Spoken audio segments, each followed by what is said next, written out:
Bismillahirrahmanirrahim. Assalamualaikum warahmatullahi wabarakatuh. Alhamdulillah, kita bersua kembali untuk meneruskan lagi pengajian Tarikhut Tashrih. Okey. Tarikhut Tashrih. Minta maaf.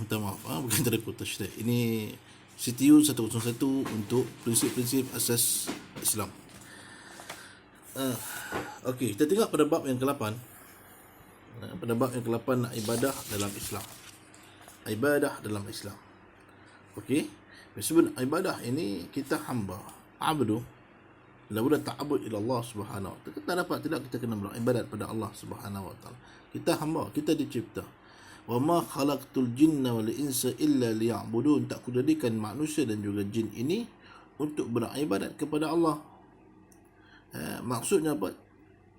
Tujuan Allah Ta'ala ciptakan manusia di antaranya adalah melakukan ibadah. Jadi kalau manusia enggan melakukan ibadah, hakikatnya dia telah menyalahi apa yang asal tujuan yang diciptakan. Okey, jadi kita lihat kepada asas ibadah ini. Yang pertama merupakan iman, ilmu dan juga ihsan. Ini perkara ini telah diajar oleh Nabi SAW dalam satu hadis berkaitan dengan satu, kita kata apa, peristiwa datangnya para malaikat. Datangnya malaikat Jibril alaihissalam bertemu dengan Nabi. Datang kepada Nabi SAW ini tanpa nampak kesan seakan-akan dia musafir. Berpakaian putih, rambutnya kehitaman. Datanglah ke majlis Nabi SAW ini, yang berada di hadapan Nabi sabda, para sahabat, dia duduk bertemu lutut dengan lutut. Bertemu lutut dengan lutut ni. Dan dia bertanya, "Mahya imanu?" Dia tanya, apa kata iman? Al-iman, Nabi kata, al-imanu billah wa bil malaikah wa bil kutubihi wa bil malaikah wa bil rusulihi wa bil yawmil akhir wa bil qadri wal qadar khairihi wa syarrihi. Ini katakan iman. Bitasdiqu biqalbi wa taqriru bilisani wa taf'alu dan melakukan ibadat dengan badan. Wa taqriru biqalbi bilisani, pengakuan dengan lidah. Wa taqriru bilqalbi wa taqul bifi'li. Bertakril, wa tasdiq, wa tasdiqu biqalbi, membenarkan dengan hati. Wa taqriru bilisani, pengakuan dengan lidah. Wa taf'ilu bil af'ali, membuat dengan perbuatan. Ini dikatakan iman. Maka kita beriman pada Allah, kita kena buktikan dengan lidah, dengan apa? Dengan hati, dengan perbuatan dan juga dengan lisan. Okey? Ini yang pertama, iman. Malaikat ni bertanya berkaitan dengan iman. Nabi jawab, "Mahya Islam." Malaikat tanya, apa katakan Islam? Maka Nabi sebut, "Syahadatu an la ilaha illallah wa anna Muhammadar Rasulullah wa iqamis salat wa ita'iz zakat wa hajj wa shaum Ramadan." Ini mengucap dua kalimah syahadah, mendirikan solat, mengerjakan puasa, melakukan zakat, mengeluarkan zakat dan juga menunaikan haji. Malaikat tanya pula kepada Nabi, "Mahya ihsan?" Apa yang katakan ihsan? Maka dikatakan ihsan ini, kata Nabi SAW, antaranya ka'annaka tarahu. Kita buat ibadat ini seakan-akan Allah melihat kita. Disebut ihsan itu maksudnya apa? Kita menyembah, kita melakukan ibadat seakan-akan Allah melihat kita. Laku satu peristiwa Tok Guru nak uji anak murid. Dia kata, "Kamu ni, tengok dia ni faham tak yang dikatakan ihsan ataupun tidak?" Dia bagi 2 ekor ayam. 2 orang, seorang sekor kepada anak murid dia. Dia bagi kepada anak murid dia. Bila dia bagi anak murid, dia kata, "Kamu sembelihlah ayam ni sehingga tidak ada siapa yang melihat kamu." Maka seorang anak murid tadi ni, dia pun pusing kampung, cari tempat, tengok tak ada. Betul-betul orang tak tengok punya. Sampai setempat dalam gua, dia pun sembelih. Dia rasa bangga sebab apa? Tak ada orang melihat dia dah. Dia pun balik jumpa Tok Guru, dia kata, "Saya dapat sembelih, tak ada siapa pun lihat itu." Seorang anak murid tadi ni, dia tak sembelih. Dia kata apa? Sebab ka'annaka tarahu, kamu buat apa sekalipun, buat ibadah ataupun apa sekali kita buat, Allah akan melihat kamu. Maka dia berkata, "Aku buat, aku tak akan sembelih, kerana apa? Allah selesa melihat aku." Dia kata benar, kemudian faham, dia katakan konsep ihsan. Okey, kita buat kerana Allah. Meninggalkan kemaksiatan kerana Allah. Sebab apa? Kita buat itu seakan-akan Allah melihat kita, memandang kita. Ilmu pula merupakan salah satu nilai luhur yang dibawa oleh ajaran Islam yang tegak di atasnya kehidupan manusia, baik secara moral maupun material, duniawi maupun ukhrawi. Ilmu itu pengetahuan. Dari sebab ilmu ini diterbahi pada ilmu fardu ain, ilmu fardu kifayah. Ilmu fardu ain setiap manusia itu wajib tuntut. Talabul ilmi faridatun ala kulli muslim. Menuntut ilmu merupakan satu kefarduan disebabkan apa? Disebabkan untuk mengenal Allah Ta'ala. Ini fardu ain. Ilmu yang mengenal Allah Ta'ala, ilmu fardu ain. Aqidah, fiqh, akhlak, tafsir. Benda yang mengenal Allah Ta'ala, benda yang bawa kepada Allah Ta'ala, itu ilmu fardu ain. Adapun ilmu fardu kifayah, ilmu duniawi. Kita mengaji berkaitan dengan ilmu fizik, kimia. Yang mana? Ilmu kita kena. Tapi dia perlu. Kita kena ada saintis Islam. Kita kena ada accountant Islam. Kita kena ada engineer Islam. Kita kena ada wakil daripada orang Islam. Itu sebab hari ini kita telah ada semua daripada kalangan orang Islam ni merangkumi pekerjaan ataupun merangkumi sektor supaya apa? Kita nak wakil orang Islam tu ada. Sebab ini fardu kifayah. Apabila mereka telah melakukan, maka terlepas kita. Kewajipan itu sudah terlepas. Okey. Syarat ibadah. Syarat ibadah, amalan yang dilakukan oleh seseorang sama ada perbuatan, perkataan dan gerak hati yang dilakukan boleh dikira sebagai ibadah apabila ia dilakukan dengan adanya syarat-syarat tertentu. Dia mudah. Syarat ibadah ni lillahi ta'ala, semua ibadah. Syarat dia mesti lillahi ta'ala. Sebut lillahi ta'ala, ibadah. Membezakan adat dengan ibadah itu apa dah? Kerana Allah Ta'ala dah. Saja aku duduk dalam masjid ni ataupun kerana dengan niat. Niat kerana Allah Ta'ala. Kita masuk masjid tanpa kita niat kerana Allah Ta'ala. Duduk masjid, kita iktikaf tanpa ada niat. Kita duduk dalam masjid tanpa ada niat, tak kira ibadah. Tapi kita niat iktikaf kerana Allah Ta'ala, ibadah. Saya aku kerana Allah Ta'ala, ibadah. Setiap benda yang kita buat kerana Allah Ta'ala itu ibadah. Kita menukar adat kepada ibadah. Kita basuh muka. Bukan niat untuk berwuduk. Tak kira apa. Tapi niat untuk berwuduk sebagai ibadah. Okey, niat berwuduk dengan kerana Allah Ta'ala. Disertakan dengan niat dan ikhlas kerana Allah Ta'ala. Mestilah pekerjaan yang harus atau diterima oleh syariat Islam. Tidak menghalang seseorang melaksanakan tanggungjawab asasi sebagai seorang Muslim. Dilakukan dengan tekun, cekat dan optimum. Diserta dengan rasa syukur kepada Allah dan dilakukan dengan cara yang sederhana. Paling mudah Ustaz bagi simple of the simple. Simple word bagi lillahi ta'ala. Setiap perkara lillahi ta'ala itu ibadah. Keistimewaan ibadah dalam Islam. Yang pertama, tiada perantaraan. Yang kedua, tidak terikat dengan masa dan tempat. Skop ibadah ini luas. Okey. Kita tengok. Tiada perantaraan ini dalam Islam. Seorang dapat menyembah Allah dan berhubung terus dengan Allah secara langsung tanpa sebarang perantaraan atau pihak ketiga. Ya, kita tidak perlu kepada wakil-wakil. Itu sebab kita tidak ada tokong, tidak ada apa-apa wakil ke apa jenis apa, tak ada. Kita boleh berhubung, minta pada Allah Ta'ala.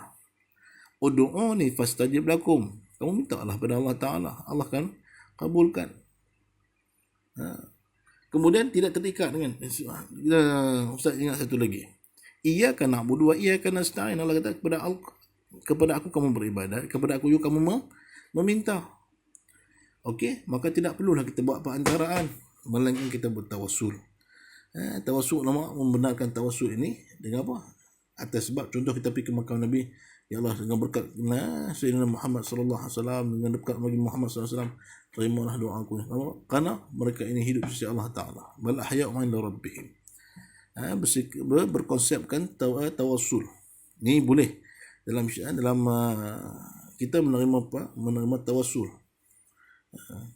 Tapi bukan kita meletak sebagai wakil Tuhan, dah, bukan. Kita bertawassul. Tidak terikat dengan masa dan tempat. Islam membenarkan kebebasan sepenuhnya pada manusia untuk menyembah dan berhubung dengan pencipta yang tanpa sebarang sekatan dan untuk menentukan satu tempat Itu bagi tujuan tersebut. Okey, cerita dia macam ni. Allah telah jadikan kehebatan ataupun khususiat pada baginda Nabi SAW apa dia? Adalah kullul ardi masjidah. Setiap bumi ni, tempat bumi ni masjid ataupun tempat sujud. Tidak ada halangan. Kalau dulu kena ada mihrab, tempat yang tertentu sahaja boleh buat masjid. Tapi zaman syariat, zaman Nabi, kita boleh buat di mana-mana kita nak solat. Melainkan tempat tersebut ada najis ataupun berkaitan dengan sampah. Tak boleh. Ataupun di atas kubur. 3 benda ni. Okey?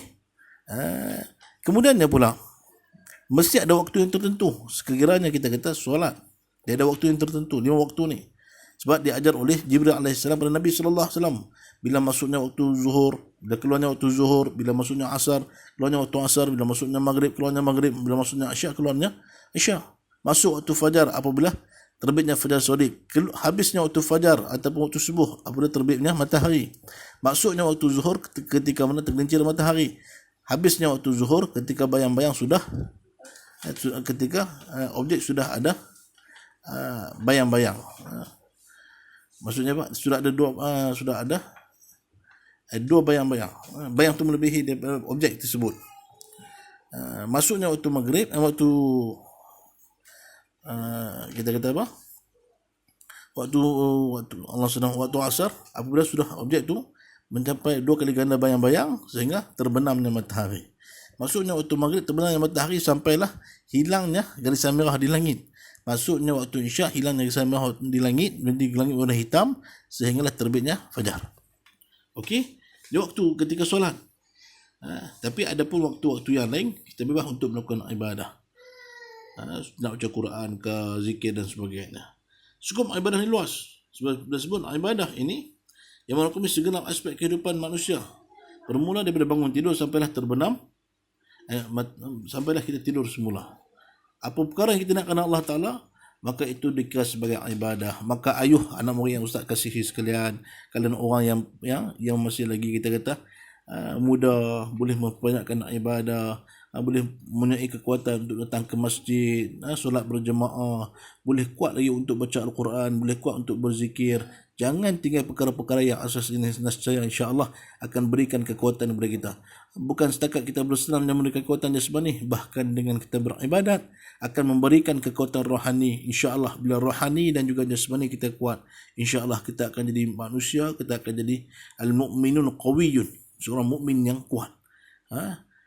InsyaAllah. Jadi setakat ini dahulu, mudah-mudahan sedikit sebanyak perkongsian Ustaz akan memberikan manfaat bersama. Wallahualam. Assalamualaikum warahmatullahi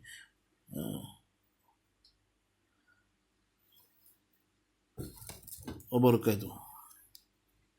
Okey, sebelum kita nak tutup, kita ada beberapa perkara lagi.